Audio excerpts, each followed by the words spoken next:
Insperity presents the Small Business Advocate Show with Jim Blasingame, brought to you by FedEx, CareerBuilder.com, and Palo Alto Software. This is a copyrighted production of Small Business Network, Inc., all rights reserved. Know that life is a gamble, oh Lord. Winners or losers. That's the Atlanta Rhythm section bringing us back. So go on and roll. Go on and roll the dice. You only live twice.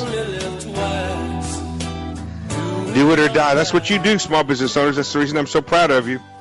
You roll the dice. You take the risks against all odds.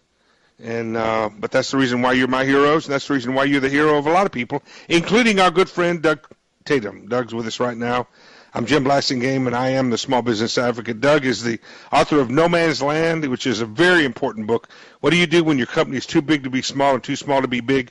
This book is as evergreen today as it was a couple of years ago when it first came out. Doug is entrepreneur in residence at the Florida State University's Jim Moran Institute for Global Entrepreneurship. Doug, thanks again for being with us. You want to give us a website?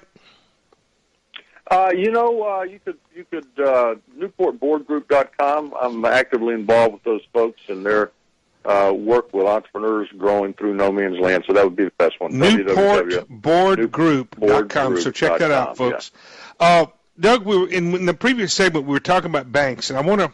We wrapped up the segment a little bit on banks, but I want to get into that a little bit more. In the first segment, and part of the second segment, you were talking about how some of the investing groups are moving down market. They're finding more smaller companies more attractive than they used to be, right. And that's good for small businesses. It's also good for their competitors who should be able to find an opportunity. But here's the thing, folks. When those things happen, when those companies are acquired, that's not going to change how you do business. It's not going to change the business you're in, but it is going to change how you do business. So you got to remember that and make those adjustments. But the banking situation, Doug, is what I'm the most concerned about right now, because the independent community bankers right now they're about 6,000 of them. Right. And there at the high was around like about 10,000. Right. Now there's about 6,000, and we've lost about 1,500 from consolidation and from failures as a result of 2008. We've lost about 1,500 or so in the last 5 years.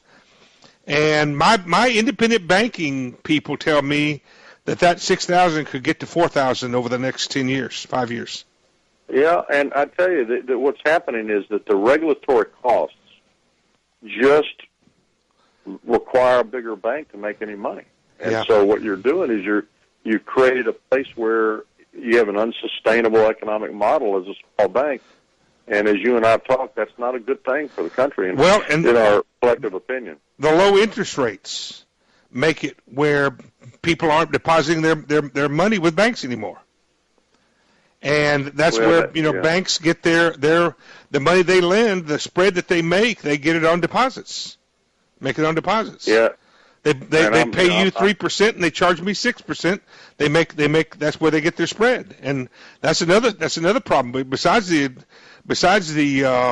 regulatory thing, the Dodd-Frank bill was not a good friend of the independent banks because Doug, they treat every bank as if it were one of the big New York banks. Well, and then you have this systemic risk issue of almost all the wealth of the United States concentrated in 4 or 5 banks. So that's right. It's an interesting. We live in interesting times. We sure do, and I don't know what's going to happen, but I'll tell you, Doug, and I've been warning about this for several years. I wrote an article reporting on all these details a year and a half ago that was distributed throughout the banking industry. And I'm going to go back and say this again. America was founded when local business people created an independent bank in their town. Yep. Small banks and small businesses built America.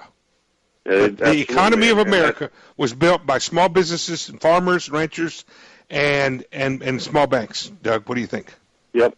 I agree, and that's in jeopardy right now.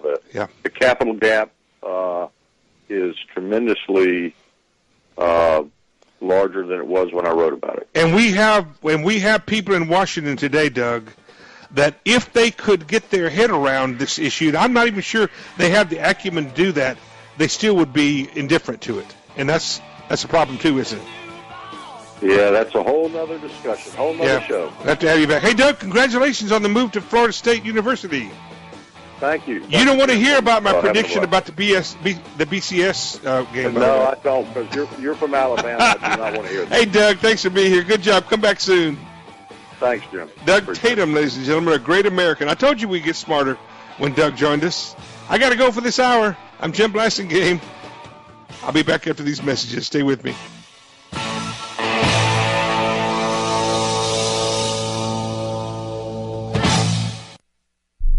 Insperity presents the Small Business Advocate Show with Jim Blasingame, brought to you by FedEx, CareerBuilder.com, and Palo Alto Software. This is a copyrighted production of Small Business Network, Inc., intended for the private use of our audience. Except as otherwise provided by copyright law, all other copying, redistribution, or publication without prior written consent is prohibited. All rights reserved.